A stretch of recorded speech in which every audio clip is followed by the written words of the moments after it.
Hi everyone, welcome back to my YouTube channel. अगर हमें stock market में पैसा बनाना है तो हमारी कुछ बेसिक चीज़ें होती हैं जो हमें सीखना बहुत ज़रूरी होता है। उन बेसिक चीज़ों में सबसे इम्पोर्टेंट एक चीज़ होती है, वो क्या होती है? स्टॉक ऑपरेटर काम कैसे करता है, जिसको हम अक्सर नाम सुनते हैं स्मार्ट मनी। स्मार्ट मनी काम कैसे करता है? अब इस चीज़ को समझने के लिए दो तरीके हो सकते हैं। एक तो थियोरटिकल। थ्योरेटिकल मतलब हम कहाँ से सीख सकते हैं कि मान लो किसी स्टॉक ऑपरेटर ने या फिर जो भी लोग हैं जिन्होंने अच्छा खासा पैसा बनाया, जिन्होंने अच्छी खासी वेल्थ बनाई है, जो फंड हाउस के मैनेजर हैं या फिर जो ऑपरेटर्स हैं जिन्होंने काम किया है, वहां पे उनके द्वारा कोई लिखी गई बुक्स हो यहाँ पे। तो वहां से तो हम सीख सकते हैं थ्योरेटिकल चीजें, है ना। फिर दूसरा तरीका आता है। मान लो हमने थ्योरी पढ़ ली, अब उसका हमें एक एग्जाम्पल भी चाहिए टेस्टिंग के लिए, तो वो हम प्रैक्टिकली कर सकते हैं चार्ट्स पे, स्टॉक्स के चार्ट्स पे। अब अगर हमें यहाँ पे थ्योरेटिकल की बात करें तो एक 1923 में एक बुक लिखी गई थी जेसी लिवर्मोर के द्वारा, reminiscence of A stock operator. इस बुक को कम से कम 4 या 5 बार तो इसको पढ़ना चाहिए। मान लो एक बार हमने पढ़ ली, फिर कुछ टाइम देना चाहिए, उसके बाद हमें चार्ट्स देखने चाहिए, अलग अलग स्टॉक्स के, अलग अलग कंपनियों के हमें चार्ट पैटर्न वहाँ पे देखने चाहिए, फिर दोबारा पढ़ ली। ऐसे थोड़ा थोड़ा गैप देके, मतलब मान लो महीने में हमने 2 बार पढ़ ली इसको, है ना। फिर वहाँ पे क्या होगा कि चीज़ें रिमाइंड होना स्टार्ट हो जाएंगी, रिकॉल होना स्टार्ट हो जाएंगी, चीज़ें हमें समझ में आना स्टार्ट हो जाएंगे। तो उसके लिए कम से कम 4 या 5 बार तो इस बुक को पढ़ना ही पढ़ना चाहिए। अब अब यहाँ पे अगर हम प्रैक्टिकल की बात करें, काफ़ी वीडियो में मैं एक चीज़ बोलता भी हूँ कि अगर हमें पैसा बनाना है तो अगर हम ऑपरेटर के साथ चलेंगे तो वहां पे हमारे लिए थोड़ा चीजें इजी हो जाएंगी। आज की वीडियो में हम दो चार्ट पैटर्न यहाँ पे डिस्कस करेंगे या फिर दो स्टॉक्स को डिस्कस करेंगे जहां पे ये मूवमेंट मैंने कैच किया अभी, है ना। और उस चीज का रिजल्ट क्या रहा है वो भी हम यहाँ पे देखेंगे। तो हम सबसे पहले बात करते हैं यहाँ पे बाटा इंडिया की। बाटा इंडिया में हमने पहले भी स्टॉक को डिस्कस किया था, लगभग यहाँ पे हम वीडियो बनाई थी कि बाटा इंडिया में क्या वी शेप रिकवरी आ सकती है ना। तो यहाँ पे स्टॉक प्राइस यहाँ पे एक नीचे आ रहा था और इसमें एक इम्पोर्टेंट लेवल था लगभग 600 के आसपास। इसने फिर यहाँ से लगभग 50% के आसपास एक रैली भी दी। फिर मार्केट यहाँ पे दोबारा नीचे आना स्टार्ट हुआ। ओके। अब यहाँ पे एक, अगर हम यहाँ पे थोड़ा सा ध्यान से देखेंगे तो पिछले कुछ दिनों में यहाँ पे एक टाइट रेंज में, ये रेंज कब से कब तक की थी, हम थोड़ा सा जूम करें यहाँ पे, ये थी 29 मई से लेकर 12 जून। अगर हम इन कैंडल्स के यहाँ पे देखें तो यहाँ पे एकदम जो क्लोजिंग है, जो नीचे का लेवल है, इससे तो नीचे यहाँ पे क्लोजिंग नहीं आई। ये नीचे ही लोएस्ट क्लोजिंग कहाँ पे थी, यहाँ पे 657। तो यहाँ पे हम इसको मार्क कर लेते हैं एक बार, 657। थोड़ा बहुत यहाँ पे ऊपर नीचे मार्क होगा तो उस चीज़ को हम वो मान लेंगे, है ना। तो 657 यहाँ पे मान लेते हैं। फिर हाईएस्ट एवर यहाँ पे क्लोजिंग हुई थी वो कितने की थी, इस कैंडल की, सॉरी इस वाली की नहीं थी, इसकी थी, कितने की, 670।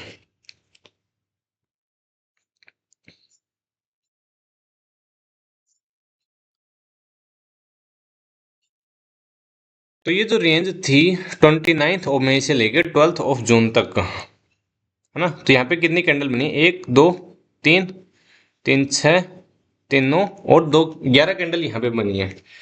इनकी लो लेवल पे जो क्लोजिंग थी वो थी 657 के लेवल पे, और हाई लेवल पे जो क्लोजिंग थी वो थी 670 के लेवल पे। अब यहाँ पे अगर हम 670 में से 657 को यहाँ पे माइनस करते हैं तो यहाँ पे ये गैप आता है ओनली 13 पॉइंट्स का, है ना। ये गैप आता है कितना, 13 पॉइंट्स का। अब यहाँ पे अगर हम देखेंगे ना तो इस रेंज से ऊपर जाने दिया, यहाँ पे अगर यहाँ पे ऊपर जा रहा था, यहाँ पे जैसे 29 मई की जो कैंडल थी उससे ऊपर गया था 1 तारीख को, 1 जून को, लेकिन उसमें जो क्लोजिंग थी वो दोबारा नीचे ला दी गई यहाँ पे। अब ऑपरेटर करता क्या है, मान लो हम रिटेल पब्लिक हैं, एक्चुअल में वैसे तो हम रिटेल इन्वेस्टर हैं, है ना, नॉलेज के हिसाब से भी और अगर वेल्थ की बात करें तो वेल्थ के हिसाब से भी इस चीज को हम मान के चलते हैं एक बार। अब मान लो हमने यहाँ पे इन्वेस्टमेंट किया होगा। अब हम देखते हैं कि हम हो चुके परेशान कि यहाँ पे ऊपर जा रहा है नीचे जा रहा है ऊपर जा रहा है, लेकिन ऊपर जो स्टॉक प्राइस है वो सस्टेन नहीं कर पा रहा है। रिटेल इन्वेस्टर यही तो होता है ना कि वो चार्ट, अगर स्टॉक प्राइस ऊपर जा रहा है तो वो ये समझ लेता है कि बिजनेस यहाँ पे बहुत बढ़िया है, और अगर स्टॉक प्राइस नीचे जा रहा है तो वो उस चीज को ये मान लेता है कि यहाँ पे बिजनेस खराब है। जबकि स्टॉक प्राइस का ऊपर जाना नीचे जाना उस चीज का बिजनेस से ज्यादा रिलेशन है नहीं, क्योंकि स्टॉक प्राइस ऊपर नीचे यहाँ पे जाते रहते हैं मोमेंट्स के हिसाब से, टाइम के हिसाब से, जो रीजन्स होते हैं शॉर्ट टर्म में क्रिएट किए जाते हैं उनके हिसाब से। अब यहाँ पे जब 10-15 दिन एक ही रेंज में मार्केट ट्रेड कर रहा है 13 रुपए के बीच में, ना क्लोजिंग ऊपर दे पा रहा है ना नीचे दे पा रहा है, तो वहां पे जो रिटेल इन्वेस्टर है वो हो जाता है यहाँ पे इरिटेट। एक चीज हमेशा समझना, ऑपरेटर करता क्या है, जब ऑपरेटर को ये पता है कि यहाँ से इस लेवल से अगर मैंने ऊपर नहीं जाने दिया गया तो यहाँ पे जो बायर्स हैं वो डरेंगे और अपना माल निकालना स्टार्ट कर देंगे। मान लो यहाँ पे 670 से ऊपर क्लोजिंग नहीं हो पा रही है, तो जो रिटेल इन्वेस्टर जिसको ये उम्मीद थी कि यहाँ 700 तक 740 तक, जिन्होंने भी फ्यूचर्स वगैरह यहाँ पे बाय किए होंगे, जो future and options F and O में काम करते हैं यहाँ पे उन्होंने बाय किए होंगे, तो वो ऑपरेटर उनको उनका माल ऊपर ले जाने ही नहीं देगा, वो एक टाइट रेंज में यहाँ पे रखेगा ताकि उनका प्रीमियम को उसको खत्म किया जा सके, है ना। फिर होता क्या है, जैसे जैसे एक रेंज में होता है वहां पे उनका प्रीमियम डाउन होता जाता है और वो अपना माल अपनी पोजीशन स्क्वायर ऑफ करते जाते हैं और ऑपरेटर को वहां पे अपना माल सस्ता मिलता जाता है ना। अब यहाँ पे ये जो रेंज थी 13 पॉइंट्स की, इस रेंज के ऊपर ओपनिंग हुई कितने तारीख को, 15 जून को। और 15 जून को ना केवल ओपनिंग हुई बल्कि यहाँ पे क्लोजिंग भी इस रेंज से ऊपर हुई। अब 15 जून को यहाँ पे क्या खेला हुआ उस चीज को हम देखते हैं। तो उसके लिए हम चलते हैं टेक्निकल, सॉरी 5 मिनट के टाइम फ्रेम पे, है ना। अगर यहाँ पे हम देखें तो ये एक बार मैं रिमूव कर देता हूँ, ये पीछे वाली है।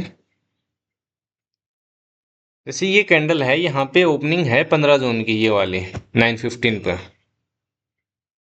यहाँ पे स्टॉक प्राइस ओपन हुआ, ऊपर होने के बाद यहाँ पे लगभग ये कितने बजे की कैंडल है, 12:45, लगभग 1 बजे के आस 12:50 तक है, 12:50 के लगभग, है ना। कि ये कैंडल है 12:45। यहाँ पे ऊपर यहाँ पे 690 के लेवल तक यहाँ पे इसको स्टॉक प्राइस को ट्रेड करवाया जाता है और उसके बाद एक नीचे की रेंज में लाया जाता है। तो यहाँ पे अगर हम देखें तो ये 12:50 12:45 की कैंडल है ना, तो इसको हम 15 तारीख ही मान लेते हैं। फिर 15 तारीख को ये एक रेंज में रहा यहाँ पे, अगर थोड़ा सा इस रेंज को अगर हम बढ़ाना चाहें तो थोड़ा और बढ़ा सकते हैं, लेकिन यहाँ पे ये इतना ही ठीक है। ओके, अब यहाँ पे देखें जो सेकंड हाफ था उसमें स्टॉक प्राइस को नीचे लाया गया। 16 तारीख को पूरे दिन यहाँ पे एक रेंज में रखा गया, 17 तारीख को यहाँ पे एक सेम रेंज में रखा गया। यहाँ पे देख सकते हो कि वॉल्यूम बिल्कुल भी नहीं है, एकदम ड्राई वॉल्यूम है यहाँ पे, छोटे छोटे यहाँ पे वॉल्यूम्स हैं। 18 तारीख को भी क्या किया गया, 18 जून को भी यहाँ पे सेम लेवल में ओपनिंग रखी गई और लगभग कितने बजे की कैंडल तक, ये 1:35 की कैंडल तक यहाँ पे स्टॉक प्राइस को एक रेंज में रखा गया यहाँ पे। अब 4 दिन 5 दिन जहाँ पे फिर जो होते हैं, जैसे जिन्होंने मई में बाई किया होगा या फिर जिन्होंने जून की स्टार्टिंग में जिन्होंने फ्यूचर या ऑप्शन बाई किए होंगे, उनकी हालत हालत जो होती है उनकी वो यहाँ पे खराब होने लगती है। क्योंकि 18 तारीख का मतलब क्या है कि मंथ एंड होने के यहाँ पे एकदम नजदीक है, यहाँ पे 10-12 दिन बचे हैं, तो उनकी हालत यहाँ पे टाइट होना स्टार्ट हो जाती है। वो क्या होता है, जब यहाँ पे ये रेंज देखते हैं तो वहां पे वो अपनी पोजीशन को स्क्वायर ऑफ करने लगते हैं। उसके बाद अगर हम देखें यहाँ पे 18 तारीख को यहाँ पे जब इस रेंज से यहाँ पे इसने इस रेंज को तोड़ा तो यहाँ पे कितना बेहतरीन मूवमेंट आया, उस चीज को अगर हम यहाँ पे मेजर करें तो इस रेंज से अगर हम ऊपर लें, यहाँ पे 680 के लेवल से ले लेते हैं, यहाँ पे सिंगल डे में यहाँ पे मूवमेंट कितना आया, 18% के आसपास, है ना।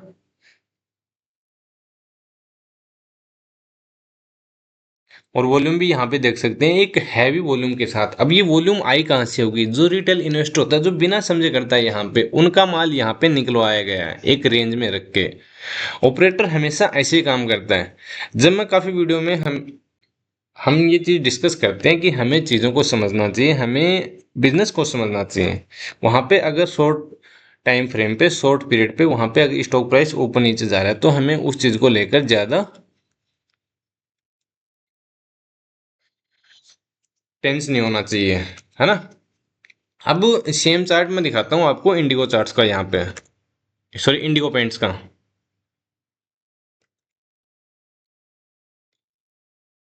सेम सिनारियो इस स्टॉक में यहाँ पे बना था कुछ दिन पहले, कुछ दिन नहीं है लगभग, हाँ 1 साल होने को आ रही है यहाँ पे, है ना।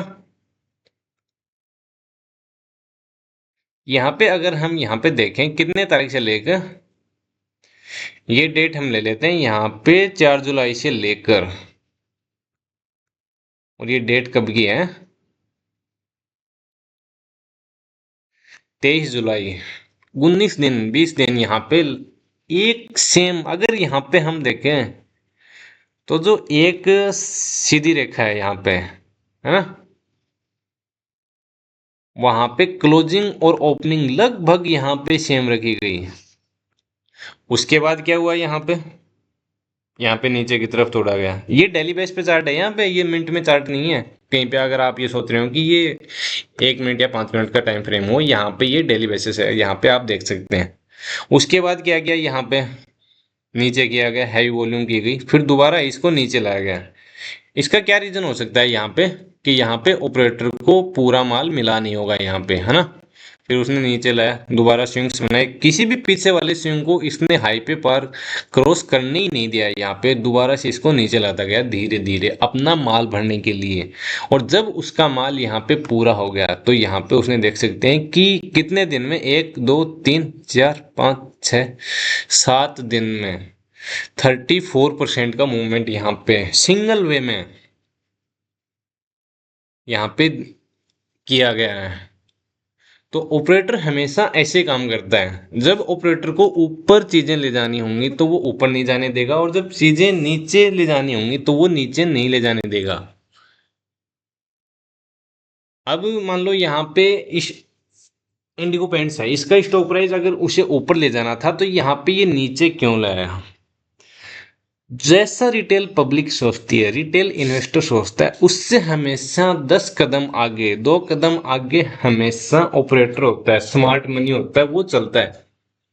क्योंकि उनके पास इतने सालों का एक्सपीरियंस होता है, मार्केट का इतना ज्यादा एक्सपीरियंस होता है, उन्हें पता है कि यहाँ से हम किस साइड में ले जाएंगे तो हमें माल मिलेगा अपना,